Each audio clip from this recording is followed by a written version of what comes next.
Je m'appelle Marielle Larue et je suis en quête de mieux vivre les menstruations. J'invite différentes personnes pour en apprendre un petit peu plus sur le sujet. Bienvenue au balado pour mieux vivre les menstruations.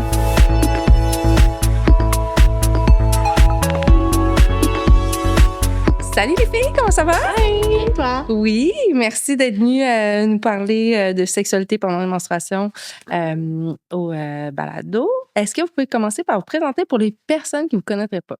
On est les filles d'Apéro Sexo. Rosie, André. Apéro Sexo, c'est un balado où on parle de sexualité, de relations, de rupture pour vous accompagner dans votre vie intime. On parle aussi de menstruation au balado, donc on est content d'avoir aussi une place pour aborder le sujet aujourd'hui de fond en comble. Donc, le projet est parti il y a 1 an et demi. Donc, voilà. Oui, puis c'est aussi une plateforme. On fait full d'éducation à la sexualité en ligne, sur les réseaux sociaux. C'est vraiment ça notre mission, là, c'est de faire briller la sexologie puis de détabouiser aussi, je pense, le sujet, autant les relations que la sexualité, tout ce qui englobe la sexualité humaine. C'est vraiment notre dada. Oui, puis vous le faites super bien, puis c'est pour ça que je suis contente que vous acceptiez l'invitation, parce que la sexualité pendant les menstruations, je constate que malheureusement, c'est encore tabou. Puis là, je me demandais, est-ce que vous avez une hypothèse de pourquoi c'est si tabou? Ben, depuis le début, depuis le jeune âge, on se dit que c'est sale, puis c'est, tu sais, je veux dire, c'est quelque chose que tu dois cacher, là. Même juste d'avoir des produits menstruels dans ta main pour aller aux toilettes, tu sais, on le mettait dans nos poches, puis on le cachait. Ouais. Bon, tu sais, c'est comme... Ça a toujours été secret, ça a toujours été comme, c'est intime, tu parles pas de ça, t'en parles avec ta mère, tu sais, that's it. Les produits qu'on utilise sont jetables aussi, tu sais, c'est associé comme à la saleté, à quelque chose qu'on doit jeter, tu sais, on doit passer au travers de cette semaine-là, mais aussi un contexte religieux, un contexte culturel, un contexte historique où les menstruations sont vues de manière péjorative à travers plein d'endroits dans le monde, où, tu sais, les menstruations, on doit se cacher pendant cette période-là du mois, tu sais, carrément. Fait qu'il y a tout un contexte autour de ça. Mais c'est un bon point, l'aspect religieux, tu sais, parce que souvent, on peut moins tomber enceinte pendant qu'on est dans les menstruations. Donc, c'est vrai que le côté religieux peut avoir un impact là, sur l'aspect tabou. Là, tout à fait. Ouais. Si on parle de la sexualité, vraiment, là, on a parlé comme le tabou des menstruations. Puis là, il y en a que, tu sais, de plus en plus sont à l'aise de parler de menstruation, mais là, la sexualité pendant les menstruations, c'est moins confortable. Ben, sexualité pendant les menstruations égale de partager les menstruations avec quelqu'un d'autre, là. Fait que je pense qu'il y a comme ça. Parce que si on parle de masturbation, il y a vraiment un moins gros tabou, là. Je veux dire, de se masturber pendant ses menstruations, ça semble pas être un problème. Fait que je pense que le fait de le partager et aussi de se rendre compte que l'autre personne est frileuse à l'idée, là. Je pense pas que c'est un problème individuel plus que social, d'où l'importance de faire de l'éducation et non de réprimander la personne, là. Je pense que c'est important de demander pourquoi toi, par exemple, tu trouves, ça te tente pas de questionner la personne en faisant de l'éducation ou en fournissant des ressources aussi. Donc, de questionner pourquoi c'est associé à quelque chose de sale. Mais évidemment que le fait d'avoir de la sexualité dans les menstruations, oui, il peut avoir du sang, tu sais, mais il faut juste associer ça à comme c'est correct, puis c'est ça la vie, puis c'est un fluide corporel, puis c'est pas dégueu. Fait qu'il faut changer notre perspective. Puis comment qu'on ferait pour changer les perspectives? Je pense que c'est de normaliser le désir des menstruations. Tu sais, de parler de comme, mettons, tu te retrouves face à un ou une partenaire, puis tu t'exprimes le désir de vouloir avoir de la sexualité pendant une menstruation, c'est de dire que le désir est normal aussi. De acknowledge, de reconnaître le tabou chez l'autre personne tout en reconnaissant que ça vient la plupart du temps d'une racine d'un tabou, puis qu'on peut venir questionner ça, qu'on peut aller questionner un peu comme on vous expliquait de comme ça vient d'où, puis comment est-ce qu'on peut le déconstruire, tu sais. Tu allais étape par étape aussi, je dirais, là. C'est peut-être pas comme, OK, go, genre, c'est ça que je veux. C'est ça, puis c'est correct. Je pense que l'autre personne a ses limites aussi, mais je pense que c'est important de questionner d'où ça vient. Personnellement, dans ma vie personnelle, moi, c'est quand même un deal breaker. Si quelqu'un est comme, non, tu sais, pendant les menstruations, on n'aura pas de sexualité, je vais pas moi-même me priver un quart du temps où je vais être une personne menstruée d'avoir de la sexualité. Le quart de ta vie, tu sais. Ben, c'est pas ta vie, puisque à 50 ans, tu tombes en ménopause, là. Mais la période de ma vie où je vais être menstruée, je veux pas me priver de sexualité. C'est personnel à chacun, à chacune. Mais je pense que d'y aller d'une perspective plus éducative que de chicaner l'autre, puis d'y aller de façon comme plus rough. Je pense que même si par le passé, j'ai un peu fait ça, je trouve que c'est vraiment mieux reçu dans hey, pourquoi c'est un tabou pour toi? Est-ce qu'on peut en parler? Est-ce qu'on peut ouvrir la discussion? Est-ce qu'on peut y aller étape par étape? On peut commencer par avoir de la sexualité dans la douche, par exemple. T'sais, il n'y aura pas de dégâts. Je veux dire, si tu es plus à l'aise. Fait que peut-être de proposer des options aussi comme ça. La masturbation mutuelle aussi, ça peut être quelque chose qui peut se faire. Donc, de commencer par ce qui est moins tabou pour l'autre Confrontant. personne. Puis après, ben, plus que tu le fais, je pense qu'après, il y a comme une ouverture. Il y a une aisance qui va s'installer peu à peu, mais tu sais, c'est de l'exposition. Puis je pense qu'on peut aussi nommer que nous aussi, on a passé par le tabou, tu sais. Nous aussi, on a intériorisé le tabou des menstruations, même si nous qui les avons, tu sais, à un certain point, puis de dire comme, hey, moi aussi, j'ai dû déconstruire telle chose, voici ce qui m'a aidé, tu sais. Puis, quand est-ce qu'on en parle? Est-ce qu'on en parle avant? Est-ce qu'on en parle pendant ou juste comme... Je pense que ça dépend du Avant. contexte de la relation. Peut-être qu'en relation de couple, peut-être sur le long terme, il y a plein d'occasions d'en parler tout le temps. Fait que ce soit avant, pendant ou après, tu sais, de trouver le bon moment où on se sent confortable, ça va être l'important. Si c'est en coup d'un soir, c'est d'y aller avant. Tu sais, moi, personnellement, je le dis pas juste qu'avant la dernière seconde où genre on se déshabille, tu sais, parce que on dirait que j'ai envie de tester un petit peu les eaux, mais tu sais, après, ça va être différent pour tout le monde. Puis je pense que l'approche est correcte aussi, l'approche plus radicale d'être comme, hey, tu sais, tu viens pour avoir de la sexualité, puis tu nommes, hey, ben j'ai mes règles, tu sais, puis si la personne refuse, OK, après, c'est à toi de voir comment tu veux dealer avec ça. Mais moi, c'est déjà arrivé où ça s'est fait de cette façon-là, puis la personne était comme, ben, je m'en fous complètement, puis j'étais comme, parfait, tu sais. Fait que je pense que chacun a sa propre technique, puis je pense que c'est tout valide aussi, tu sais. C'est correct d'avoir bâti une espèce de colère, puis de je tannée, tu sais, d'éduquer, puis d'être comme, hey, je te le nomme, puis si t'es pas prêt, ben genre tout bad, tu sais. Je pense que c'est correct aussi, puis je pense pas qu'on devrait dire qu'il y a une seule façon de bien le faire. Je pense que ça dépend juste de la façon dont on l'apporte, là. Mais c'est correct aussi d'être radical puis d'être comme, hey, si pour toi c'est un problème, pour moi ça va en être un, que pour toi ça en soit un. Fait que merci, bonsoir, tu sais. Je pense qu'il y a une partie de nous qui est comme tannée que nos partenaires assument qu'on n'est pas dans nos menstruations quand on a envie de sexualité. J'ai envie de sexualité quand je suis dans ma semaine, puis c'est correct. Genre. Ouais, c'est valide, tu sais, d'être tanné aussi, je pense. Ouais. Puis là, OK, vous avez donné là, quelques trucs, là, mettons, de dire que pour nous, ça a déjà été un tabou. Mais pour quelqu'un, mettons, qui dit, je sais pas, tu sais, qu'on voit que la personne n'est pas à l'aise, avez-vous des trucs pour essayer de désamorcer ou comment, tu sais, réagir? Là, tu as donné l'exemple, si pour nous-mêmes, c'est un deal breaker, ben, c'est deal. Mais si mettons, on est dans une relation de couple, puis là, ben, tu sais, on n'a pas nécessairement le goût de flusher la personne parce que pour cette personne-là, c'est tabou, puis ça ne tente pas. Comment qu'on réagit? Qu'est-ce qu'on fait? D'aller questionner qu'est-ce qui est tabou. Est-ce que c'est la vue du sang? À ce moment-là, on peut avoir de la sexualité dans le noir, puis on peut s'imaginer que c'est pas ça. Est-ce que c'est...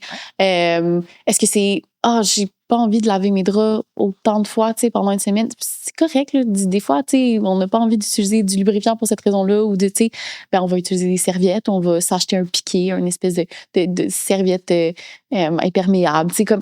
couverture pour mettre en dessous. Au moins, essayer d'aller voir comme, OK, c'est quoi? C'est-tu le sang en tant que tel? Est-ce que c'est comme le fait que ça tâche? Est-ce que c'est plus profond que ça? Puis là, on va vraiment dans déconstruire une espèce de misogynie intériorisée autour des menstruations. Tu sais, essayer d'aller cibler ça vient d'où, puis trouver des solutions qui fit à chaque couple, en fait. Ouais. Puis, pour un partenaire, ça, c'est la personne menstruée qui a envie d'avoir des relations sexuelles, puis l'autre partenaire qui n'est pas à l'aise.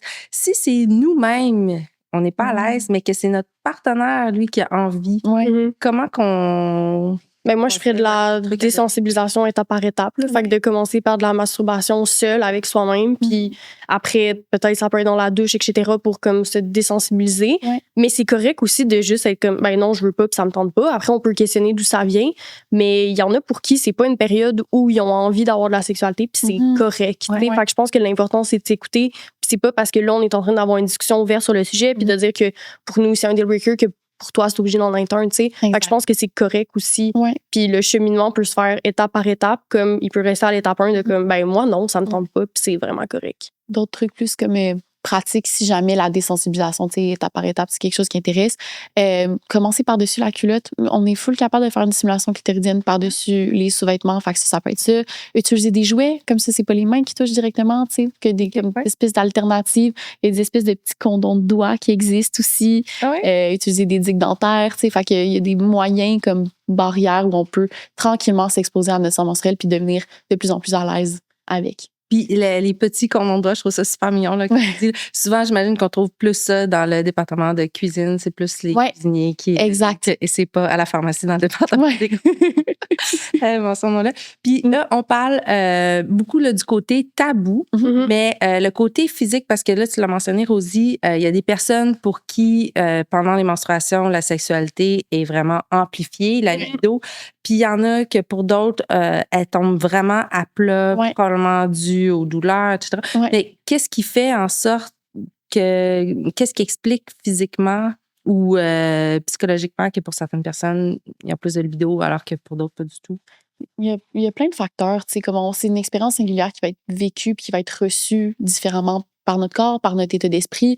Il y a autant des facteurs psychologiques, physiques que hormonaux, tu sais, qui vont venir en jeu. Fait que le cocktail que ça va faire chez différentes personnes va pas être reçu de la même manière. Tu sais, par exemple, si je parle de mon expérience personnelle, je vais avoir une très grosse libido en début de semaine.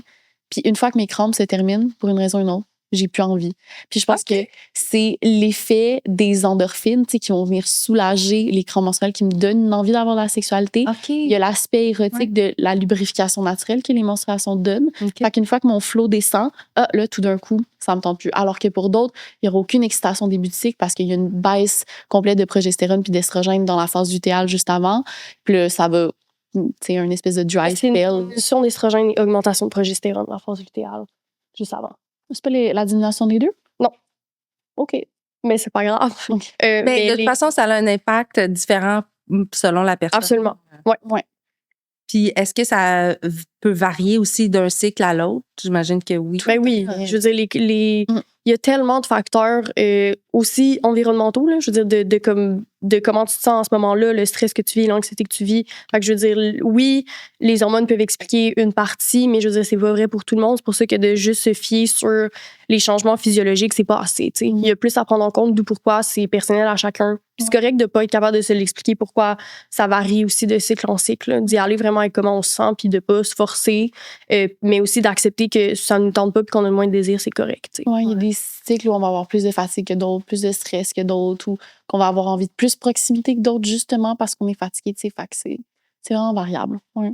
Puis côté physique aussi, il me semble que j'avais entendu que c'est parce que nos organes sont plus gorgés de sang. Ça a-tu rapport? L'afflux de sang qui se fait au moment de l'érection, parce que oui, il y a une érection aussi pour une personne qui est menstruée, dans le sens où il va y avoir un afflux sanguin vers les organes génitaux, peut apporter justement... Pendant l'excitation, là, tu veux dire. Exactement, pendant l'excitation. Qui peut justement sensibiliser les zones érogènes, donc il peut avoir aussi du plaisir qui est associé à ça, puis de l'excitation qui est associée à ça, et une augmentation du désir aussi. Puis, dans le fond, l'afflux sanguin, je parlais vraiment pendant les menstruations, là, ça a-tu rapport, ça aussi? Oui, il va y avoir un plus gros afflux sanguin vers toute la région pelvienne pendant cette région-là. Donc, ça peut expliquer là, pourquoi que pour certaines personnes, ils ont vraiment plus de libido. Il y a comme une sensation d'excitation quand il y a un afflux sanguin là, qui va comme ressembler un peu à celle de l'excitation, comme Rose expliquait. Fait comme une espèce d'impression d'être excité. Fait que c'est pas juste dans notre tête. Non, c'est ça. C'est vraiment ça se passe pour de vrai. C'est ça. Ça se peut, là. C'est ça. Je pense qu'il faut juste prendre tout en considération. Mais oui, il y a des changements physiologiques qui expliquent. Puis pourquoi la semaine juste avant nos règles, comme André disait, c'est que la diminution d'estrogène et augmentation de progestérone fait en sorte que là, on a moins de désir aussi. Fait que ça, juste avant les règles, c'est quand même un truc qu'on entend aussi souvent. Mais comme on disait, c'est pas seulement l'aspect physiologique qui est à prendre en compte. Puis là, tu m'as parlé un petit peu là, de qu'est-ce qui se passe, les changements physiques pendant l'excitation sexuelle. T'as le gorgement du clitoris. Quoi d'autre qui se passe? Il y a l'engorgement de vraiment toute la zone pelvienne là, en général, qui fait qu'on peut sensibiliser, qui va avoir cette pression-là, créer une espèce de stimulation. Donc ça peut être un des facteurs justement qui fait que l'augmentation du désir peut être pendant les menstruations. André aussi a nommé brièvement l'orgasme qui crée aussi cette décharge d'endorphine-là, cette décharge d'ocytocine qui crée aussi ce désir-là d'avoir de la sexualité parce que ces contractions-là aussi fait comme un relâchement. Puis je sais pas si vous avez remarqué, mais d'avoir de la sexualité et d'avoir un orgasme pendant ces menstruations, ça permet aussi une espèce de comme libération du flot là, parce qu'il y a une contraction de tous les zones. C'est ça. Fait que des fois aussi, les gens disent « je sais pas pourquoi, j'étais supposée avoir mes règles, puis je les ai pas eues, mais là, j'ai eu une relation sexuelle, puis j'ai saigné. Ouais. Mais c'est ça qui fait en sorte que ça s'est comme déclenché. Tout à fait. Fait que c'est sûr que ce analgésique naturel fait du bien au corps, comme André a nommé brièvement. Alors que pour d'autres, c'est super drôle, mais les contractions de l'orgasme vont imiter les contractions des crampes menstruelles puis vont pas triper. Fait que c'est comme tellement différent pour tout le monde. C'est super intéressant. Beaucoup, je pense, pour les personnes, surtout qui ont de l'endométriose ou ça peut vraiment être complètement le contraire. Là. On généralise, mais si c'est pas votre cas, ben, c'est tout à fait valide. Oui, c'est intéressant de comprendre pourquoi. Par contre, si justement ça fait du bien, c'est intéressant de se demander comme pourquoi, puis le côté hormonal en fait partie. Évidemment. Ouais, ce qu'on entend aussi beaucoup pendant les menstruations et lors de l'excitation, c'est les gens vont se sentir plus lubrifiés. Il y a une partie de ça qui est faite à cause du sang menstruel, mais vu que la région est plus irriguée, plus comme c'est gorgé de sang, les parois vaginales vont être plus perméables. Fait qu'ils vont comme faire enclencher le processus de sudation qui crée notre lubrification, en fait. Fait que ça aussi, ça va comme faciliter la lubrification. Fait que t'as comme un mélange de ta lubrification qui va être facilitée puis ton sang menstruel. Oui, puis un autre changement physique aussi, je pense, c'est que les ligaments ronds, là, dans le fond, qui tiennent l'utérus et qui les relient aux grandes lèvres, vont se tendre. Puis c'est ça qui fait en sorte que ça permet, pour les relations hétérosexuelles, là, qui vont laisser de la place au pénis ou au jouet, dans le fond, d'avoir de la place. Parce que dans le fond, quand on est menstrué, souvent, notre utérus est plus lourd, donc notre col aussi de l'utérus va être plus bas. Puis s'il est très bas, on se dit, ben mon Dieu, ça ne pourra pas se passer la pénétration. Mais avec l'excitation sexuelle, on peut être assuré que oui, tout va se placer naturellement. Je trouve ça super intéressant, oui. OK. Puis, est-ce que vous avez d'autres trucs à nous donner là, pour quelqu'un qui voudrait avoir de la sexualité à deux avec son partenaire? Vous avez parlé de peut-être Oui, j'aurais juste dit la communication. Ouvrir la conversation. Oui, puis de nommer aussi comme, hey, tu sais, moi aussi, genre, c'est nouveau pour moi. Puis comme, de nommer aussi son propre malaise, puis même le malaise à en parler. Puis je pense de questionner l'autre dans une ouverture, dans une bienveillance, une empathie, puis de pas être comme. Mais en même temps, l'autre côté de comme d'être tanné, je le comprends aussi, tu sais. Mais je pense que ça reste que ce qui finit par fonctionner absolument, c'est une communication ouverte, puis de laisser la place à l'autre personne aussi, d'avoir ses propres réactions, ses propres. Laisser la place au malaise de l'autre parce que c'est nouveau pour cette personne-là aussi, tu sais. Oui. Fait que, tu sais, je pense d'ouvrir la communication, de se respecter soi-même, respecter son partenaire aussi, d'y aller une étape à la fois. Puis c'est correct aussi d'avoir ses propres limite de comme, tu sais, moi non plus, ça me tente pas, ou au contraire, moi, ça me tente, puis que je vois que ça te bloque autant. Je l'avoue, tu sais, je trouve ça difficile parce que ça me tente pas justement de m'empêcher d'avoir de la sexualité aussi souvent à cause de mes règles. Fait que c'est correct aussi à nommer, tu sais, je pense que tout dépend de la façon de le faire. Ouais, fait que dans le fond, on peut être tanné puis aller très direct comme la première approche qu'une société. Oui. Mais l'approche empathique puis d'essayer de comprendre pourquoi, souvent, à long terme, va oui, c'est ça. Exact. Mais ça dépend, tu sais, je pense que ça dépend c'est quoi ton lien avec la personne, là. Tu sais, si justement on est dans une relation long terme, ça va être plus facile d'avoir une communication ouverte. Après, si on est dans un one night puis comme ça nous tente pas, ben c'est correct aussi, tu sais. D'être comme, hey, pour vrai, ça te tente pas, OK, bye. Là. Puis c'est correct que ça soit aussi un deal breaker quand t'as pas envie d'avoir cette communication-là. C'est vraiment correct aussi. Que ça reste une charge mentale à porter, là, celle de faire de l'éducation. Fait que c'est aussi une question d'est-ce qu'on a envie de la porter, cette charge mentale-là, ou pas. Dans le contexte. C'est rare que ça va venir de ton partenaire. Hein? Fait que c'est normal que cette charge-là soit tannante. Ça dépend. Faut pas généraliser. Là. Non, ils sont super à l'aise. C'est ça. C'est, on généralise pas, mais d'expérience vécue, c'est rare que ça vienne d'autres personnes. Puis, mais après, tant mieux si ça vient d'autres personnes. Puis je pense que si les personnes nous écoutent, qui sont pas des personnes menstruées et qui veulent ouvrir la communication avec leur partenaire, let's go. Là, je veux dire, moi, j'aurais aimé ça que ça vienne de mes partenaires. Là. Bon, mais c'est des bons trucs aussi. Là, peut-être qu'ils vont gagner des points sur la relation. Absolument. Mais je pense qu'on est rendu là aussi, tu sais, dans l'ouverture du discours. Mais c'est important pour moi de dire que comme c'est correct qu'on soit pas rendu là. C'est pas parce que de façon sociale, on en parle plus, puis comme les balados en parlent, c'est correct de soi-même être pas rendu là, puis de suivre comme son propre chemin. Quand on a commencé à parler des pratiques anales, qui étaient devenues soudainement comme, OK, tout est détabouisé, faites de l'anal, si vous faites pas de l'anal, genre, vous êtes pas ouvert, blablabla. Je veux pas que ça se passe la même chose avec les menstruations, tu sais. Je veux dire, c'est correct de faire son propre cheminement. C'est pas de créer une nouvelle norme, une nouvelle pression à le faire si les gens sont pas à l'aise. Au final, la sexualité qui est épanouissante, c'est celle avec laquelle on est à l'aise, celle avec laquelle on va à notre rythme, dans le fond. C'est ça qu'on essaie d'atteindre au final, c'est une sexualité épanouissante, rien de plus.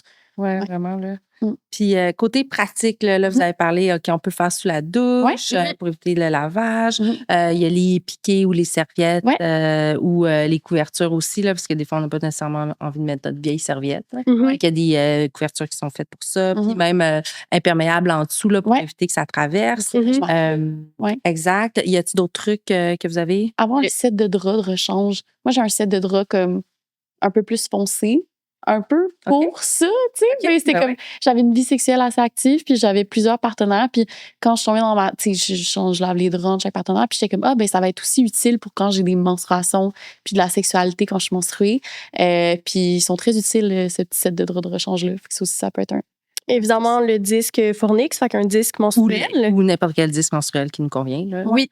Qui se positionne, contrairement à une coupe menstruelle, se positionne au-dessus du canal vaginal, ce qui laisse le canal vaginal libre. Donc, pour les pratiques pénétratives, si tu veux pas de dégâts, ça peut vraiment être une cool option. Il y en a qui trouvent ça agréable aussi, comme plus excitant d'avoir cette sensation-là de plus en l'intérieur. Moi, j'avais remarqué ça. Pouvez-vous expliquer pourquoi ça peut arriver?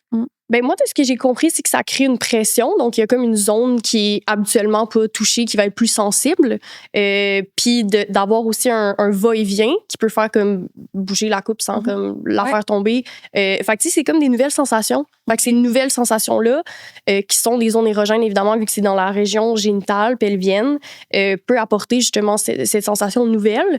Je pense que ce qui est cool aussi, c'est de s'enlever la charge du sang puis des dégâts aussi. Même si on a nommé d'autres options, ça reste que pour moi, j'ai trouvé que c'était la meilleure façon de moi faire du lavage, j'en fais déjà assez. Fait que je me dis, hey, tu sais, si je peux m'empêcher m'empêcher ça. Puis ça peut être, je trouve, une première étape avec un partenaire, justement, de comme, ben, tu vois, tu n'auras pas le contact avec mon sang menstruel parce que. Ton partenaire qui n'est pas à l'aise. Exact. Un partenaire qui est pas à l'aise, dans les premières étapes, ça peut être une bonne option parce que oui, la sexualité sous la douche, c'est une option, mais je pense que d'avoir quelque chose qui fait en sorte qu'on change pas grand-chose là, à notre routine habituelle, je trouve que c'est vraiment, vraiment une belle option qui est quand même aussi nouvelle là, sur le marché. C'est nouveau qu'on entend parler de ça. Fait que je pense que c'est quelque chose qui peut être exploré, en plus de tous les avantages d'avoir évidemment un produit menstruel réutilisable. Il y a comme ce petit plus-là, je trouve, qu'il n'y a pas avec les autres produits réutilisables menstruels.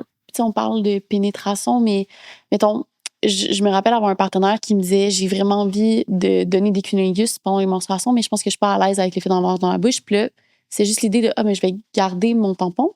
Fait que tout ce qui est non pénétratif est possible, la stimulation externe est possible, que ce soit tampon, disque, coupe. Fait que c'est l'occasion aussi d'explorer d'autres formes de sexualité que celle qui est pénétrative, qui est majoritairement pratiquée dans les couples hétérosexuels. Tu sais, ça va comme être pas mal le centre. Fait qu'on peut utiliser cette occasion-là de décentraliser la pénétration de nos relations sexuelles, qui est quand même cool. Puis juste pour terminer avec le disque, là, ce qu'on suggère, là, c'est quand même de le vider avant. Là, si ça fait 11 heures que tu as ton disque et puis qui est plein, ben là, ça se peut qu'il y ait du sang qui coule. C'est ça, exactement. Fait que juste le vider avant. quand même du mouvement. Là. Puis, préciser aussi que le disque menstruel, en fait, ça fait là, depuis 1994 que ça existe, mais jetable. Ce qui est nouveau, dans le fond, c'est depuis 2018. Des jetables. Oui. C'est en plastique. Oui, c'est ça. D'une utilisation, mettons? D'une utilisation pendant 12 heures. Parce que je demandais à une dame qui me disait j'avais utilisé ça avant, puis là, mais les jetables, là, qu'est-ce qui vous a fait aller vers là versus, mettons, un tampon? Puis là, ce qu'elle me disait, c'était le côté sexuel et le côté qu'on va le porter pendant 12 heures. Oui, ça, c'est vraiment pratique. Fait que c'est ça, je suis curieuse. Mais depuis 2018, il y en a de plus en plus. C'est ça, mais c'est quand même récent. Utilisable. Parce que moi, mettons, dans l'histoire des menstruations. Oui. Je veux dire, moi, quand j'ai tombé, quand j'ai eu mes premières menstruations, c'était genre 2012. Là, mettons, tu sais, j'ai jamais entendu parler de ça. Même la coupe, c'était pas, tu sais, c'était un peu, mais pas tant que ça. Là. Même dans mes cours d'éducation à la sexualité.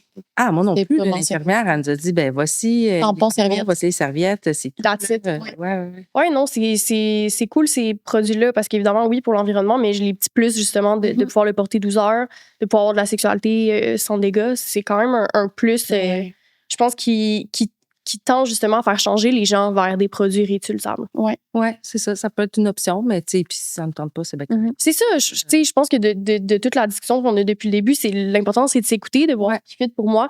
de faire des essais-erreurs aussi, Ben tu sais. oui. Je veux dire, d'essayer d'avoir de la sexualité dans la douche, puis finalement, hey, j'aille ça, tu sais, puis c'est correct. Tu sais, c'est pas parce que ta meilleure femme elle aime pour tout ça, le monde. c'est correct. C'est vrai. Ouais. Ouais. Puis Fait que aussi, juste, puis tu sais, d'essayer, c'est pas parce qu'une fois, on n'a pas aimé avec un partenaire Qu'avec un avec l'autre. C'est ça. Tu sais, des fois, il peut nous montrer d'autres positions Tout qu'on à avait fait. pas. non, je suis vraiment. Tu sais, je pense D'explorer, que- là. Ouais, d'explorer, de se laisser la possibilité de faire des essais-erreurs, puis de pas aimer ou d'aimer.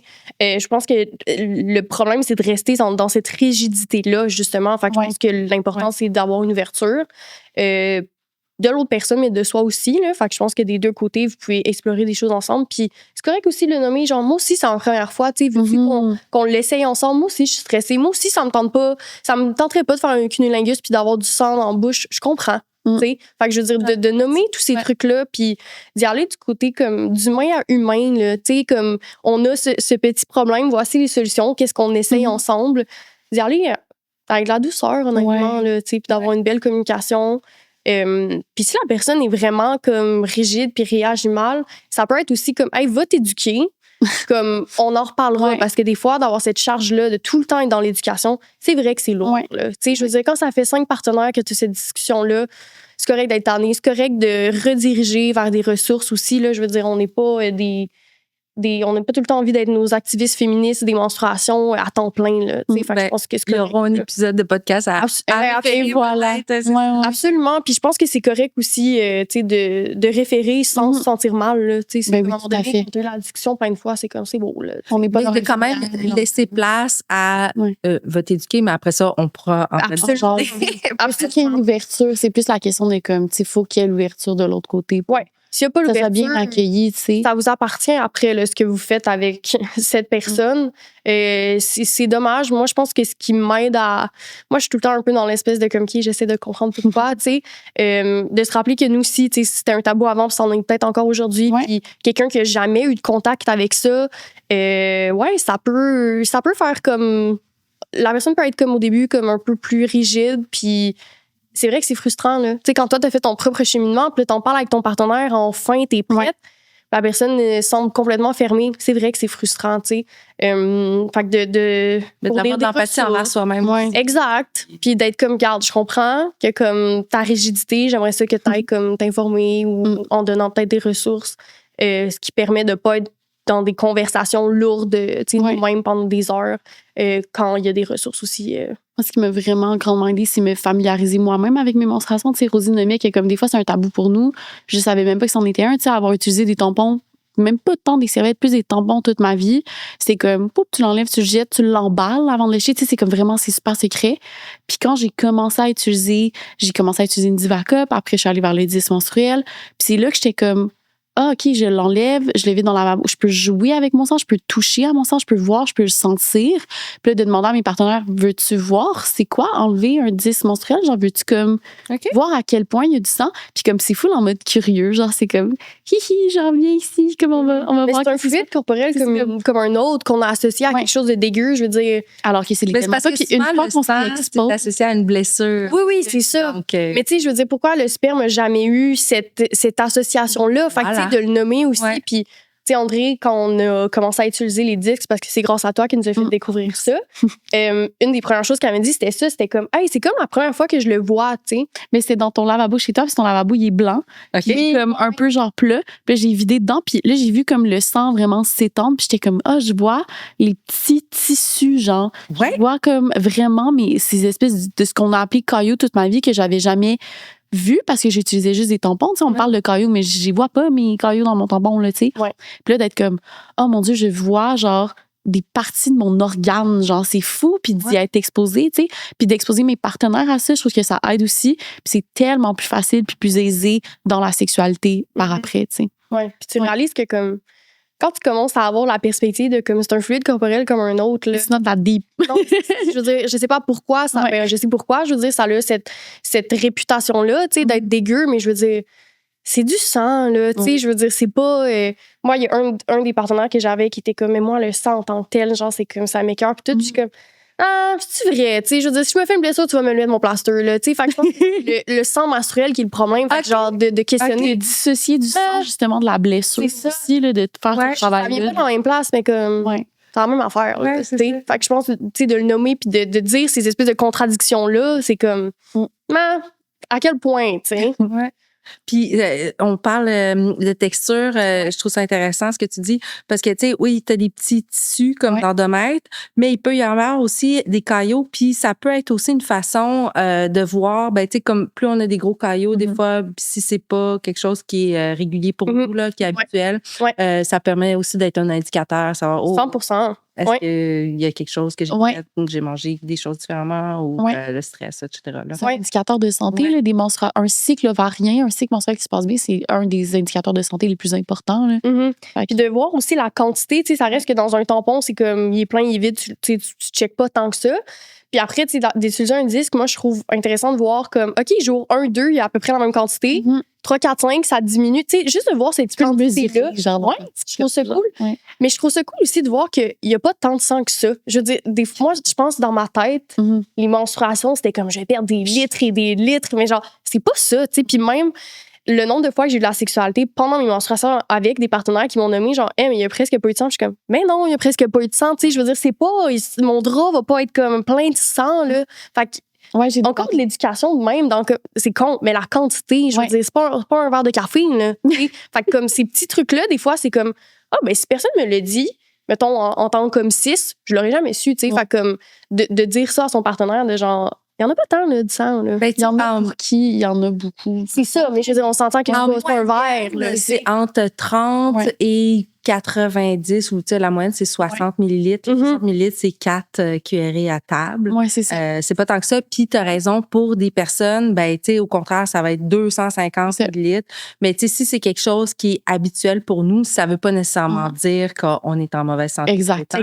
C'est notre habitude à nous. C'est ça, exactement. C'est basé sur ce qui est habituel pour nous. J'ai eu la même chose aussi, genre d'avoir, tu sais, comme des partenaires qui, pendant le sexe et les menstruations, ils regardent leur pénis après, puis sont comme, ben là, comme t'es plus dans ta semaine, non, je suis encore menstruée. C'est juste que comme. Ton pénis sera pas nécessairement trempé, là, tu sais. Ça se peut que ça arrive. Ça va être dilué dans la lubrification. Fait que ça va peut-être tellement rosé qu'on le voit pas, ou peut-être que genre, en ce moment, dans ma journée, j'ai pas de caillot qui est passé, puis j'ai pas de sang, tu sais. C'est le fun d'ouvrir la discussion là-dessus avec eux. Ah, tu me fais penser, tu viens de dire lubrification, ça m'a fait penser à lubrifiant. Avec les disques menstruels ou même les coupes, si on fait externe, il ne faudrait pas qu'il y ait du lubrifiant à base de silicone qui touche la coupe ou la coupe de style disque, là, parce que ça peut faire désagréger le silicone. Exactement. Même message pour les jeux. Comme les jouets sexuels. Oui, laver aussi avec les mêmes produits, là, tout ce qui est coupe, puis tout ce qui est jouet en silicone, c'est vraiment les mêmes indications de. C'est donc, vous pouvez utiliser du lubrifiant, mais à base d'eau. Exact. Il y a vraiment des bons lubrifiants maintenant qui émettent une texture de silicone. Fait que je pense que de magasiner son lubrifiant aussi, si on aime justement l'aspect silicone que ça sèche moins vite, que c'est plus glissant, il y en a vraiment qui existent, des super qui se sont comme adaptés. Là. Mais je suis curieuse. J'en ai 2. Peach and Cream, qui est justement un de nos collaborateurs qu'on aime vraiment beaucoup. C'est une compagnie d'ici qui fait il y a un lubrifiant, fait que vous pouvez pas vous tromper, à base d'eau qui a vraiment une bonne texture. Sinon, c'est la compagnie Sutil aussi, qui leur lubrifiant à base d'eau. C'est un peu leur mission là, d'avoir un lubrifiant à base d'eau qui a comme une imitation du silicone. Il y en a même un qui est vraiment fait comme imitation. Là. Il y a un nom spécial, je ne me rappelle plus exactement c'est quoi, là, mais c'est comme extra rich ou quelque chose de même. Là. Ça dépend de la texture que vous préférez. C'est ça. Mais le Peach and Cream va être plus comme liquide, plus il va avoir une petite odeur aussi. Mais il sèche pas vite. Okay, c'est ça la différence avec à base d'eau puis à base de silicone. Mais ils sont plus. Tu veux pas quand ça sèche plus vite, c'est moins glissant. Fait que justement le Sutil ils en ont sorti un qui imite un peu une texture de silicone mais qui est à base d'eau. Moi c'est les deux de mon expérience personnelle que j'ai vraiment aimé. Donc voici nos recommandations, mais tu sais c'est correct aussi de faire des essais-erreurs. On a quand même nos chouchous dans nos jouets sexuels comme dans nos produits connexes. Rosie puis moi dès qu'on trouve de quoi on est genre OK, that's it, on est vendu. Ouais. Mais c'est le fun je trouve qu'il y ait des compagnies qui ont justement parce que le lubrifiant à base d'eau, je veux dire, c'est quoi ses avantages à part justement pouvoir être utilisé avec des jouets ou une coupe, un disque. Fait que je pense que qu'il y a eu une adaptation à comme, OK, on va essayer de récréer l'espèce d'aspect de la texture silicone à base d'eau. Je trouve ça cool. Puis ça, c'est les 2 compagnies qu'on trouve qui ont fait une bonne job. Ouais. C'est nos chouchous à nous 2. Là. Vraiment. Mais ça, j'avais jamais pensé à ça. Genre, si j'ai de la sexualité avec un disque, de pas utiliser un lubrifiant à base de silicone. Ça serait pas grave, mais c'est juste ça l'habite sur le long terme. c'est ça, c'est à long terme. Tu sais, c'est pas, ça vient pas le briser instantanément. Oui, ça va pas se détruire à l'intérieur de vous. Là. C'est une des raisons pourquoi que Fornix ont écrit réutilisable jusqu'à 10 ans. Ouais. Quelqu'un qui va utiliser, supposons, du Dove. Tu sais, moi, au départ, quand j'avais commencé à utiliser des coupes, c'est ça que je prenais. Puis jusqu'à temps qu'il y ait quelqu'un qui me fasse réaliser que, mais le Dove, il y a de l'huile là-dedans. Fait que là, OK, non, mais tu sais, mes coupes n'étaient pas désagrégées parce que je ne l'avais pas utilisé à long terme. Exact.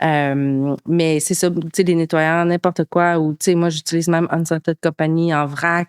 L'important, c'est qu'il n'y ait pas d'huile, puis pas de parfum, parce que si après ça, il y a des résidus, ben là, ça peut irriter les muqueuses vaginales. Après, on rentre ça à l'intérieur de nous quand même. Ouais, c'est ça. D'utiliser des bons produits, autant pour nos jouets que pour les disques et les coupes pour les nettoyer. Puis là, on a parlé beaucoup de sexualité pendant les menstruations. Il y a aussi, tout au long du cycle, vous nous avez parlé que pour certaines personnes, ben là, ça peut diminuer un peu avant les menstruations. Voulez-vous nous expliquer pourquoi que souvent, à l'ovulation, pas pour tout le monde, là, parce qu'il y a des personnes pour qui l'ovulation, c'est super douloureux puis ont vraiment le goût de rien savoir de sexualité pendant ce temps-là. Mais qu'est-ce qui peut expliquer qu'il y a souvent une recrudescence de libido pendant ce moment-là? Mais moi, je suis la personne que j'ai trop mal durant l'ovulation. Moi, je suis cette personne-là qui est comme des grosses crampes. Des grosses crampes, ce qui évidemment affecte mon désir négativement. Mais après, il y a les changements hormonaux qui font en sorte que on peut avoir envie de sexualité. C'est aussi le corps humain est fait que c'est le moment de procréer, veut pas, là. Fait que les changements hormonaux font en sorte que, justement, on peut avoir plus de désir. Mais comme on a dit tout au long du balado, ça dépend de tout le monde, là. Je veux dire, moi, même si mes hormones changent, l'ovulation, c'est quelque chose de super sensible pour moi, là, même plus que mes crampes menstruelles, là. Des fois, je suis avec André puis je suis comme, je peux pas me lever. Ouais, c'est ça. Mais les ovaires, c'est super sensible. J'ai appris à mes dépens pendant mes traitements de fertilité, là. Je sais pas, ça fait si mal. On m'a dit, je savais même pas que c'était sensible. Que tu peux les sentir, même. Ouais. C'est tout à fait normal. Puis c'est ça. Puis, tu sais, on ovule d'un côté, là, ça change, là, mais je le sens vraiment si j'ovule du côté gauche. Oui. Les crampes, c'est comme des fois, je suis comme, j'aimerais être moins connectée à mon corps pour pas avoir ces crampes-là, mais moi, je suis cette personne-là qui a l'ovulation, puis ça me fait du bien d'accepter aussi que, c'est pas parce que je suis en ovulation puis je me fais dire qu'en ovulation, j'ai envie d'avoir de la sexualité, d'accepter que, moi, je suis pas de même, tu sais. Puis je pense que juste de se faire dire des fois, tu sais, un discours comme ça renforce l'idée que, je devrais, puis comme, je suis pas adéquate. Fait que c'est pour ça que je voulais nommer. Moi, je suis vraiment la personne qui est comme, non, là, pendant mon ovulation, c'est comme, non, sac chauffant de la titre, là. Il y a plein de personnes qui n'ovulent pas parce qu'ils prennent soit la pilule ou les différents moyens de contraception, là. Absolument. Fait que ça, on parle vraiment juste pour quelqu'un qui a un cycle naturel. Exact, parce qu'évidemment, quand tu prends de la contraception hormonale, tu vas avoir de la même quantité qui va être tout au long de ton cycle. Fait que tu ne verras pas ces changements hormonaux-là. Fait que c'est important à dire aussi, là. Puis aussi, même si tu as un cycle naturel, il y a des mois où tu ne vas pas ovuler aussi. Fait que ça se peut que tu le vois que de cycle en cycle, ça change aussi, là. Tu auras des ovulations irrégulières. C'est ça. Fait que tout est possible, là. C'est ça. Même si c'est un cycle naturel, il y a des mois que tu ne vas pas ovuler, ça se peut. Il y en a que c'est fréquent, il y en a que ça ne l'est pas du tout. Mais tout ça, ça reste que, comme on dit, c'est différent pour tout le monde. Mais oui, effectivement, l'ovulation, il y a des changements hormonaux qui fait qu'on peut avoir plus de désir. Puis, retournons aux menstruations. Rappelons aussi là, qu'il y a moins de chances de tomber enceinte, mais il y a quand même des chances parce que des fois, l'ovulation se passe plus tôt pendant le cycle, puis des fois, nos menstruations durent plus de jours. Donc, ça se peut que les spermatozoïdes restent plus longtemps. C'est ça, les spermatozoïdes ont une longue longévité qui peut aller jusqu'à 5 jours à l'intérieur, justement, de l'utérus. Fait que de faire attention, de ne pas penser comme j'ai mes menstruations, donc égale, je ne peux pas tomber enceinte. Baigner un petit bout, là. C'est ça. Puis de se rappeler que le corps humain n'est pas parfait, hein. Fait que de faire attention, c'est pas parce qu'en général, c'est pas ça. De faire attention de se protéger si c'est pas notre désir de tomber enceinte. effectivement quelqu'un qui est sur de la contraception naturelle, on va essayer de voir d'autres signaux justement qui pourraient nous indiquer comme OK, attends, je suis fertile même si j'ai mes menstruations. Mais la contraception naturelle, on sait qu'on le considère surtout pour les personnes qui ont un cycle régulier justement. Mais oui, de se rappeler que quand tu dis contraception naturelle, tu veux dire d'y aller par les dates? Il y a la méthode du calendrier, il y a la symptothermie qui consiste à regarder sa glaire cervicale et sa température aussi, parce qu'il va y avoir une augmentation de température pendant l'ovulation. Fait que, tu sais, c'est le genre de signe quand on fait de la contraception naturelle qu'on observe.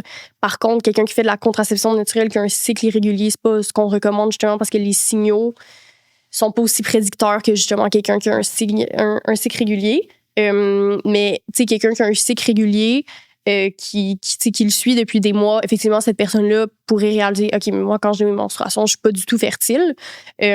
Par contre, ça reste que la contraception naturelle, comme n'importe quelle autre méthode de contraception, il y a toujours une chance. Donc, d'avoir ça en tête aussi. Mais comme on a dit, c'est ovulation irrégulière. Ça peut arriver parce que t'es stressé, là. Je veux dire, comme toutes les... Tu sais, la contraception naturelle, c'est très, très beau en théorie, mais en pratique, je veux dire, pour André et moi qui l'ont utilisé, il faut faire attention, là. Et autant stress négatif que positif. Absolument. Fait que si on part en voyage, ça peut créer un stress, même si c'est bien le fun. Fait que ça pourrait arriver. Exact. Toujours avoir ça en tête, mais tu sais, je veux dire, moi, j'ai des amis qui sont tombés enceintes sur la pilule aussi. Fait que, tu sais, je veux dire, c'est possible dans tous les cas, là. Comme ça nous arrive d'avoir nos menstruations de manière précoce, on peut ovuler de manière précoce, c'est juste qu'on le sait moins. On le sait moins, c'est moins quelque chose qu'on peut... C'est moins tangible que justement d'avoir du sang dans ses bobettes. Il y a des personnes pour qui c'est super évident à cause de la glaire cervicale. Il y a des personnes qui en produisent moins. Donc, exact. Ça, vraiment... faire attention à ça. Puis aussi, rappelons qu'on peut quand même avoir des ITSS. Oui. Même seulement. Donc, qu'est-ce que vous auriez à nous conseiller comme méthode? Le dépistage, avant tout. C'est ça que j'allais dire. Tu sais, je veux dire, le dépistage... Moi, quand j'ai compris à quel point c'était simple, un dépistage, je me suis demandé pourquoi je savais pas ça avant. Mais à quel point c'est simple? Dis-nous donc. C'est simple. André et moi, on va faire nos dépistages chez Prélib. Fait que c'est d'eux qu'on va parler parce que c'est notre expérience personnelle. Mais Prélib, qui est une clinique de dépistage. À Montréal, là. À Québec, il y en a. Sherbrooke, il y en a aussi. Je sais pas s'il y a d'autres succursales, mais effectivement, tu sais, ça, c'est quand même un problème pour beaucoup de centres de santé, là, que dans les grandes villes, c'est très accessible. Ailleurs, moins. Mais pour les grandes villes, Prélib, c'est, je veux dire, tu prends ton rendez-vous en ligne, tu as un rendez-vous super rapidement, ça prend 15 minutes, tu vas à la clinique, dans les 10 jours suivants, tu as un médecin qui t'appelle, qui te donne tes résultats, que ce soit positif ou négatif, comme ça, t'es pas dans le stress de comme, il y a personne qui m'a appelé, je sais pas. Ça prend 15 minutes parce que c'est privé puis t'attends pas? C'est avec la RAMQ. Fait que, je veux dire, si tu as ta carte d'assurance maladie, c'est entre 5 et 15 $, dépendamment si tu prends une prise de sang. Mais tu as vraiment un questionnaire avant que tu fais à la maison pour parler de toutes tes pratiques sexuelles. Fait que comme ça, est-ce que, si tu pratiques l'anal, tu vas faire un dépistage anal. Si tu le pratiques pas, tu le feras pas. Fait que, tu sais, tout ça, au lieu d'être fait en clinique, c'est fait en ligne. Fait qu'il y a comme une moins grande perte de temps. Mais attends, explique-nous donc, là. Moi, je suis... Prélib.com. Non, mais attends. Moi, je pensais que c'était juste un prélèvement sanguin. Non, tu peux avoir des prélèvements anneaux, prélèvements de la gorge, vaginal. Donc, prélèvement physique avec un gros Q-tip. Non, il n'y a pas ça. Non? Non. Explique-nous un petit peu. Pour la bouche, oui, là, mais mettons, étape par étape, tu vas remplir ton formulaire en ligne. Pour les ITSS, où ça peut être dans le sang comme le VIH, là, tu vas avoir une prise de sang si c'est recommandé que tu fasses la prise de sang. Selon le questionnaire. Selon le questionnaire, ils vont te dire ce que tu devrais faire. Tu n'as pas besoin de savoir par cœur quel test tu dois faire selon tes pratiques sexuelles parce qu'en remplissant ton questionnaire, ils vont te dire là, tu as besoin d'une prise de sang et tu as besoin d'un prélèvement dans la gorge, par exemple. Fait que là, tu arrives, puis sur place, l'infirmière ou l'infirmier va expliquer toutes les étapes du prélèvement. Tu vas dans les toilettes qui sont super intimes. Puis tu as une vidéo dans la toilette de comment faire. Là. C'est super simple. Fait que tu le fais toi-même. Oui. Mettons, en général. C'est un centre d'auto-prélèvement. C'est ça. C'est pour ça que c'est pas long, dans le fond. Exact. Oui, c'est pour ça que c'est pas long, mais t'es accompagné. T'as pas besoin de faire un bac en sexo pour aller chez Prélib, là, tu sais. Non. Mais des fois, on associe aller à la clinique. Oh mon Dieu, c'est sûr que je vais attendre de 1 à 2 heures avant de passer. Mais c'est 15 minutes, par exemple. Ça n'a rien à voir, là. Si on va en CLSC, par exemple, pour se faire dépister, ça peut être ça. Il y a beaucoup de cliniques dans les milieux universitaires. Je pense que l'Université de Montréal, McGill ont des cliniques de santé sexuelle sur leur campus. Avoir certains cégeps, je serais curieuse de savoir si certains cégeps en ont aussi. Sinon, si on a un médecin de famille, on peut passer par là aussi pour faire ces dépistages. C'est ça, mais on est conscient que le centre de santé, c'est compliqué. Là. Fait que je veux dire, d'avoir des cliniques qui l'offrent, qui est couvert par la RAMQ, fait que c'est vraiment pas très dispendieux si c'est couvert. Ça va être un peu plus cher. Je pense que c'est 15 $ max si tu dois prendre une prise de sang. Mais sinon, c'est entre 5 et 10 $. Fait qu'il n'y a pas de prélèvements vaginaux non plus. C'est un test urinaire que tu fais. De prélèvement réco, si jamais tu fais du sexe anal. Bucco, c'est toi qui le fais toi-même. Prise de sang, si c'est recommandé. Fait qu'au final, je veux dire, t'arrives, le seul prélèvement qui sera pas un auto-prélèvement, évidemment, c'est la prise de sang. Ouais. Mais après, tu vas dans une salle de bain, tu cliques sur ton petit vidéo, tu fais les étapes. 5-10 minutes, t'es sorti. Fait que c'est ça, tout est fait en ligne là, pour le reste. Fait que pour la prise de rendez-vous à recevoir les résultats, dans le fond, tout est fait en ligne. Fait que c'est pour nous la meilleure méthode, là, le dépistage, évidemment. Là, parce que c'est évidemment qu'on va conseiller aussi de se protéger. Mais si on le fait pas pour telle ou telle raison ou comme on l'a pas fait parce qu'on y a pas pensé, d'aller se faire dépister. Ils vont aussi demander la date de ta dernière relation sexuelle. Là, si c'est la veille, parce qu'il y a une période. Il y a une période fenêtre. Là, ils ne vont pas détecter si c'est la gonorrhée, si tu as eu de la sexualité le mardi, puis tu vas te faire dépister le mercredi. Mais tout ça, c'est prélibre qui te le dit. Tu n'as pas à y penser toi-même. Là. Fait qu'ils vont même te suggérer des dates à venir si justement c'est trop récent. Ou des dates de OK, tu peux venir maintenant, mais par exemple pour le VIH et tout ce qu'on doit regarder par le sang, il va falloir que tu reviennes dans 3 mois parce que les périodes fenêtres sont différentes. Là. Selon l'UTSS. Ouais. Mais c'est ça, le dépistage, c'est une méthode de prévention, pas une méthode de protection. Fait que on peut comme complémenter. Le dépistage, moi, puis Rosie, on dit c'est super important. Là. C'est comme aller au dentiste, c'est comme c'est ce qui va te permettre de savoir si t'as quelque chose de permettre de protéger toi, tes partenaires. C'est super important. Après, il y a des méthodes barrières comme le condom. Le condom qu'on peut aussi utiliser sur nos jouets. Laver les jouets avant de les partager. Si on les partage ou utiliser des jouets différents. Le condom sur les jouets. Si on est juste 2 partenaires pendant la relation, est-ce que c'est nécessaire ou... s'il n'y a pas de prêt de jouet, non. Là. Si c'est avec soi-même, tu ne pourras pas te donner une TSS. C'est ça, là. Fait que c'est vraiment juste quand il y a plusieurs partenaires. C'est ça. Puis, ce que j'ai ajouté par rapport à ce que tu as dit, c'est que les ITSS, le symptôme le plus commun, c'est de ne pas avoir de symptômes. Fait que ça, c'est comme vraiment important de se rappeler que comme si tu as la chlamydia et la gonorrhée, ça se peut vraiment que tu le saches pas. C'est pas grave d'avoir une TSS. C'est grave d'avoir une TSS si tu le sais pas. Parce que les problèmes à long terme... Quand tu le traites pas dans Quand tu le traites pas, l'infertilité, c'est quelque chose qui peut arriver. Là. Fait que, tu sais, il faut que ça prenne 6 mois, mais si tu vas faire pas dépister et tu n'as pas de symptômes, tu le sais pas. Avec une ITSS aussi facile à guérir que la gonorrhée, par exemple, ça peut créer de l'infertilité. C'est ça. Fait que, tu sais, je pense que... La média aussi, je pense que ça peut... Exactement. Mais tu sais, ça, si ça fait des mois que tu le traites pas, mais de se rappeler que c'est pas parce que t'as pas de pertes odorantes ou t'as pas des pertes différentes que t'as pas de TSS. Puis sinon... Et c'est pas parce que t'es très gentil ou que ton partenaire est très gentil. C'est pas parce que t'as eu une seule relation sexuelle que t'auras pas d'ITSS. C'est important à nommer. Tu peux avoir une relation sexuelle avec un partenaire puis t'attrapes rien, puis t'as une relation sexuelle 2 mois plus tard avec le même partenaire qui n'a pas eu de nouveaux partenaires depuis, puis quand même en attrapé, tu sais, dans le sens que c'est... Ça se peut que ça comme vous dites, la période fenêtre, ça se peut que ça soit plus long. Ça va de combien de temps, la période fenêtre? Je sais que pour chlamydia, gonorrhée, c'est comme un 14 jours, mais je sais que pour VIH, c'est comme un 3 mois, 2-3 mois. Fait que de 2 semaines à 3 mois. Dépendamment des ITSS, la période n'est pas la même. Fait que la période fenêtre, c'est le moment où tu peux avoir une ITSS, mais elle ne sera pas détectée. Donc, c'est important, mais ça, tu n'as pas à savoir ce qu'on vient de dire pour le temps. Prélib te le dit. On parle de Prélib, il y a d'autres cliniques, mais pour nous, c'est notre expérience personnelle. Puis d'avoir compris, je veux dire, comment ça fonctionne un dépistage, puis à quel point c'est simple. Je pense que ça répond au problème de beaucoup de gens qui n'utilisent pas de méthode barrière, là, parce que, pour être honnête, je veux dire, de mon expérience personnelle puis de mes amis, OK, t'en utilises pas, c'est bon, mais comme sache qu'il faut que tu te dépistes. Puis, tu sais, des fois, c'est vraiment sur le tard de comme, maudit, j'ai oublié de mettre un condom. Tu sais, ça arrive, là, des fois, dans le moment. Fait que juste de prendre un explose. Exactement. Puis, c'est pas parce que tu utilises une méthode barrière aussi. Les méthodes barrières sont pas infaillibles à 100%. Là, fait que, de faire attention avec ça. C'est pas parce que tu utilises un condom que tu vas pas attraper une TSS. Il peut être brisé, t'as pas remarqué. Là, c'est possible. Il y a des tests aussi que tu peux avoir dans la bouche, dans la gorge, que les gens ne savent pas. Là, donc, de faire attention avec ça. En donnant une fellation, oui, tu peux attraper une TSS. Puis, dans les pratiques, les gens mettent pas nécessairement de protection pour le sexe oral. Donc, de rappeler que c'est pas parce que t'en utilises juste pour la pénétration que tu peux pas avoir d'ITSS. Fait qu'au final, tu sais, ce qui répond le plus aux besoins de santé sexuelle, c'est le dépistage. Ouais. Puis pour continuer à parler de cliniques, si vous n'êtes pas à Montréal ou proche d'un centre prélib, par exemple, on adore prélib, mais c'est pas accessible pour tout le monde. Là. Ouais. Appelez les cliniques de santé sexuelle de votre région, les organismes de santé sexuelle, les organismes queer, les centres de planning familial, ces genres de centres qui vont pouvoir vous référer selon votre région, où vous êtes. Absolument. Ouais. Ouais. Puis, tu sais, c'est comme toute chose aussi. Là, la première fois qu'on fait quelque chose, ça nous semble tout le temps plus complexe. Puis finalement, quand on découvre, souvent, on se rend compte que, OK, finalement, c'était pas super. Fait qu'au moins, après ça peut être une bonne habitude. Oui, mais c'est pour ça qu'on le nomme, parce que honnêtement, moi, si j'avais su avant que le dépistage était aussi simple, je serais allée me faire dépister beaucoup plus tôt dans ma vie. Là. Moi, je pensais que c'était comme, je vais aller attendre au médecin pendant une journée pour aller faire. Puis là, je vais devoir dealer avec un médecin. Je suis comme, wow, d'avoir comme cette invention-là. Ouais.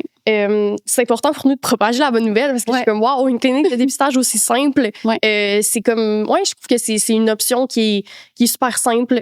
Comme André dit, effectivement, c'est pas nécessairement dans toutes les régions qu'il y en a, mais de se renseigner dans les centres de santé. Il y a le centre de santé des femmes aussi à Montréal que vous pouvez justement aller poser vos questions. Fait que c'est ça, vous êtes obligé d'aller au médecin puis de voir votre médecin de famille que ça vous tente pas de voir puis de passer la journée au médecin. C'est pas tout le monde qu'un médecin de famille. Si on est en région éloignée, notre CLSC, là, ils vont l'offrir, là, tous les CLSC. Là. Oui, tout à fait. Parfait. Puis, est-ce que vous avez des anecdotes cocasses qui vous est déjà arrivées ou que vous avez déjà entendu, pas nécessairement à vous, là, mais qui est arrivé, que vous avez entendu parler, que vous voulez nous raconter, qui pourrait peut-être, pas dans le but de juste se dire ça, mais dans le but d'aider d'autres personnes ou de dédramatiser une situation qui pourrait arriver, qui pourrait nous gêner, mais que finalement... moi, j'ai envie de dire qu'il n'est jamais rien arrivé dans le sens où, à chaque fois, c'était comme, c'était juste ça, mettons, avoir du sexe pendant ses menstruations. Il n'y a pas des gars, il n'y a pas du sang partout. J'ai jamais vécu une expérience où ce que les gens associent à avoir du sexe pendant une menstruation, ça m'est jamais arrivé. Là. Fait que d'avoir comme plusieurs relations sexuelles en ayant mes menstruations, puis de voir que comme, genre en général, il y a pas tant de sang. C'est pas tant différent que la sexualité. C'est pas tant différent, tu sais. Puis c'est un peu la même chose avec les pratiques anales. Là, quand les gens nous posent des questions sur les pratiques anales, genre, y avait-tu comme des selles partout? La plupart du temps, non. Là. Fait que, tu sais, je veux faire le parallèle avec les menstruations. C'est pas parce que t'as tes menstruations qu'il va y avoir du sang partout. Fait que je pense de l'essayer puis de pas avoir peur puis de pas penser au pire parce qu'en général, c'est pas le pire qui arrive là, du fait que, mon Dieu, tu vas avoir un gros flux puis comme ça va être du sang de l'enfer. Tu sais, exact.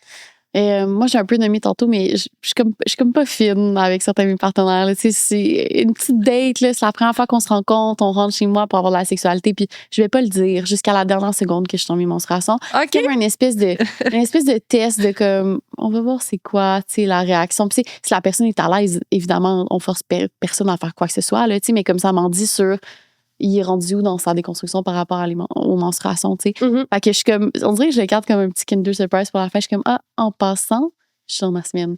Puis là, on est déjà à moitié tout nu, genre. Puis, t'as-tu remarqué que souvent, ça passe mieux? Ça passe super bien. J'ai eu la chance d'avoir des partenaires qui étaient toutes que j'ai sous-estimés à ce niveau-là. Ça s'est tout le temps vraiment bien passé, je dirais. Sinon, une anecdote, j'étais en date, puis ma date me racontait une relation sexuelle qu'il avait eue avec une autre partenaire. Puis que c'est là que j'ai réalisé à quel point les menstruations peuvent être super spirituelle puis intense pour les gens, puis une expérience, tu sais, comme de se connecter à son sang menstruel, ça peut être quelque chose de vraiment vital pour certaines personnes. Puis il m'expliquait qu'il y avait eu de la sexualité pendant les menstruations de sa date, puis qu'il avait commencé à dessiner sur les murs de sa chambre avec son sang menstruel, parce que c'était comme une espèce d'expérience de reconnexion au corps, puis au sang, puis à la couleur rouge, puis il m'expliquait qu'il déconstruisait l'association du rouge, puis de la violence, puis de tata. Puis j'étais comme, OK, les menstruations, c'est ça pour beaucoup de monde aussi, tu sais. Ouais. Pour beaucoup de monde, je sais pas, là. Pour gens sans menstruel sur leur mur, mais ça reste un exemple qu'il y a des gens que ça peut être quelque chose d'ésotérique, Puis, à la fin de chaque épisode, je demande toujours aux invités comment avez-vous vécu vos premières menstruations? Comment vous en avez entendu parler? Est-ce que vous en souvenez? C'était terrible, ma pauvre. Hein? Mais moi, j'ai jamais, tu sais, j'en ai pas parlé tant au secondaire. C'était pas quelque chose qui me stressait particulièrement, là, tu sais, mes menstruations en général. Mais j'étais au camp d'été, tu sais. Fait que c'est ça, c'est pas l'idéal, tu sais, dans un camp dodo, là.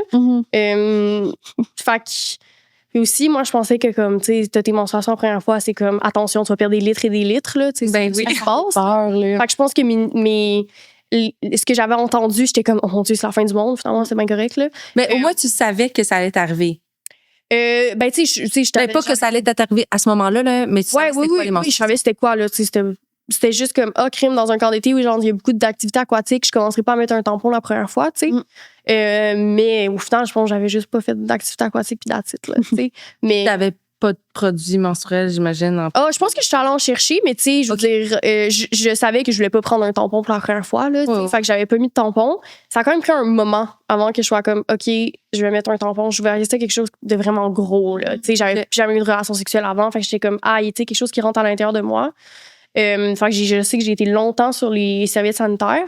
Puis, à un moment donné, quand j'ai compris qu'un tampon, c'était juste un tampon, puis comme tu le sentais pas, puis tout, j'étais comme, OK, c'est comme, on va commencer ça.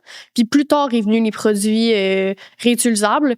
Avant, je pense que j'en avais pas tant entendu parler, là. Tu sais, c'est vraiment ma première discussion avec toi. Que j'avais eu une expérience vraiment négative avec une coupe menstruelle il y a vraiment longtemps. Fait que j'étais comme, non. Genre, c'était. Ben, de coupe menstruelle traditionnelle, là, qui est en place exactement, dans le canal vaginal. Ouais. Fait que là, ça m'avait comme full fait peur. Fait que j'avais comme arrêté pendant des années. Puis après, on s'est rencontrés. Fait que là, j'ai découvert le disque. Puis j'étais comme, OK, cool, comme quelque chose de nouveau, tu sais. Puis moi, de pas devoir changer justement mon produit menstruel souvent, je trouve ça vraiment cool. Puis l'aspect de pas devoir laver mes draps tout le temps après, la sexualité pour pas avoir de dégâts, je trouve ça le fun. Fait que c'est là que j'ai intégré les produits réutilisables aussi dans les derniers mois.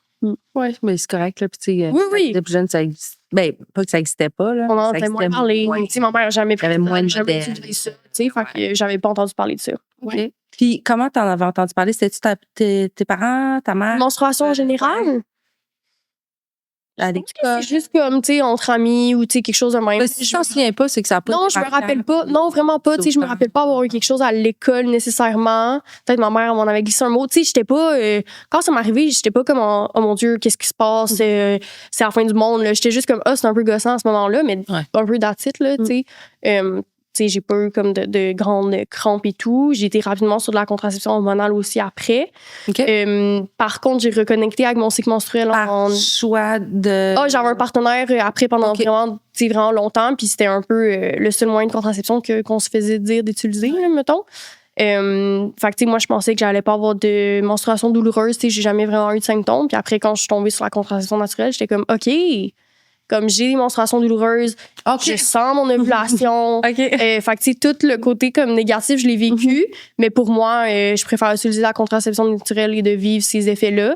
Mais c'est personnel à chacun. Tu sais, moi, j'ai utilisé la contraception naturelle à partir de mes 22 ans. J'étais au bac en sexo, j'avais comme les outils puis tout. Ce qui est pas le cas pour tout le monde, tu sais. Fait que de choisir aussi sa méthode de contraception, c'est vraiment personnel à chacun. Là. Genre, nous, on en parle au balado, puis on pousse pas une méthode en particulier. On parle de ce qui fonctionne pour nous. Mais c'est ça, de s'informer sur les méthodes de contraception, c'est important. On a fait un épisode là-dessus, d'ailleurs, au balado, qui est le 5e épisode de la saison, je pense. 4e. Je me rappelle plus. 4e, je pense. Ça s'appelle Mon corps, mon choix, si jamais. Toi aussi. Toi, André, t'as moi, je me rappelle d'être, mettons, au primaire, puis d'avoir une amie qui était dans ma classe, qui était 1 an plus vieille, puis elle avait ses menstruations, puis c'était comme, c'est la femme de la classe, genre. C'était vraiment un big deal, puis genre, on lui posait tout le temps des questions de, est-ce que ça fait mal, est-ce que ça coule beaucoup, est-ce que tu dois amener des pantalons de rechange, genre vraiment en mode, c'est un objet de curiosité pour nous. Moi, j'ai eu mes menstruations, genre 1 an et demi plus tard, je les ai eues à ma première année de secondaire, puis je me rappelle, c'était juste avant un cours de natation. On dirait que je savais pas que j'avais pas envie d'avoir mes menstruations jusqu'à temps que je les aille. Je savais que c'était quelque chose de gros, mais c'était comme dans le déni un peu. Puis là, je me rappelle, j'étais genre, je me préparais mon sac de natation. Puis là, je suis comme, oh maman, je file pas, genre. Puis là, je vais aux toilettes. Puis je m'essuie, puis il y a du sang sur mon papier toilette. Puis j'ai commencé à pleurer. J'ai pleuré. Ça me tentait pas. J'avais plus envie de rien faire. J'étais comme, je reste enfermée dans ma chambre pendant 1 semaine, c'est terminé. C'était comme l'enfer sur terre, là, de comme commencer mes menstruations. Ça me fait. Puis j'ai jamais. Parce que t'avais mal? Non, juste, ça me tentait pas d'être menstruée. J'étais comme, pas maintenant, genre, non. À cause de l'aspect que ça te dérangeait parce que là, tu allais à ton cours de natation? Non, juste, je voulais pas être une personne menstruée, genre. OK. J'étais comme, je veux pas vivre ça. Genre, j'avais honte à la ménopause déjà à 12 ans. Là. J'étais comme, oh, quel fardeau, genre. Vraiment. Puis j'ai appris à vivre avec mes menstruations avec le temps. Là. C'est une réaction de jeune ado de genre 12 ans. Mais, ouais, non, c'est ça. C'était quelque chose de vraiment gros. Ça me tentait pas d'avoir à saigner une fois par mois. Puis je me rappelle, on a dû mettre un tampon super plus. Ma mère était comme, tu vas à ton cours de natation, ma belle. Fait que un tampon la première fois. Tampon la première fois, un super plus parce que c'est tout ce que ma mère avait. Ça fait tellement mal l'enlever, là. Oh, c'est sûr, il doit avoir rien dedans. Ben non, c'est ça, ça fait super mal. C'était l'enfer. Puis je me rappelle que mettre et enlever des tampons, toute ma première année de menstruation, ça faisait super mal. Parce que j'avais associé, je pense, à la douleur. Fait que ça a pris un petit moment à comme aimer mes menstruations, mettons. Aimer cette période-là. Je pense que c'est venu même tard dans l'âge adulte, là, genre vers la vingtaine, que j'étais comme, c'est correct. C'est mon hiver intérieur, je peux me reposer, je peux prendre soin de moi, je peux ralentir, puis c'est correct, tu sais. Puis t'avais-tu tenté d'aller vers, mettons, la pilule en continu ou Ouais, ben non, pas en continu, j'avais pris la pilule, la classique, là, la Alice, là, celle qu'on se fait prescrire à 14 ans dès que t'as un petit chum, là. Ben, c'était vraiment pour ça que je me l'avais fait prescrire plus que pour mes menstruations, pour mon cycle. Mais j'avais des cycles super irréguliers. Des fois, j'avais des menstruations pendant genre 13 jours. J'avais des cycles super courts. J'étais comme menstruée aux 3 semaines. C'est vraiment terrible. Ouais. Mais c'est ça t'a pas tenté comme de juste les enlever, là. Tu t'es dit, ça me tente pas, mais je vais vivre avec. On m'avait pas informée. Je savais pas que ça existait, la pilule en continu. J'avais aucune idée. Non, ni dans mes cours d'éducation à la sexualité, ni auprès de ma mère, ni auprès de mon médecin. C'était juste que, tiens, voici la pilule. Tu vas être menstruée, ton cycle va durer 28 jours d'attitude. OK. Puis c'est tout. Je savais pas que ça existait. Ouais. Bon, ben, tu sais, au moins, c'est ça. En parlant aujourd'hui, on sait que c'est une autre option. Si c'est quelque chose qui nous tente, là. Il y en a qui vont pas vers là. C'est bien correct, là, mais vraiment. Ouais, le stérilet hormonal aussi, qui en général arrête les menstruations, ça peut être une option. Oui, bien, ça varie vraiment de certaines personnes. L'implant aussi, là. Je pensais que ça arrêtait les menstruations pour tout le monde, mais non, on m'a informé que non, ça va vraiment varier de personne à l'autre. Puis, exact. Ouais. Ben, merci beaucoup, les filles. Merci pour l'invitation. C'était super pertinent puis intéressant. Fait que je suis certaine que ça va aider plusieurs personnes. Merci d'avoir. Bye. Bye.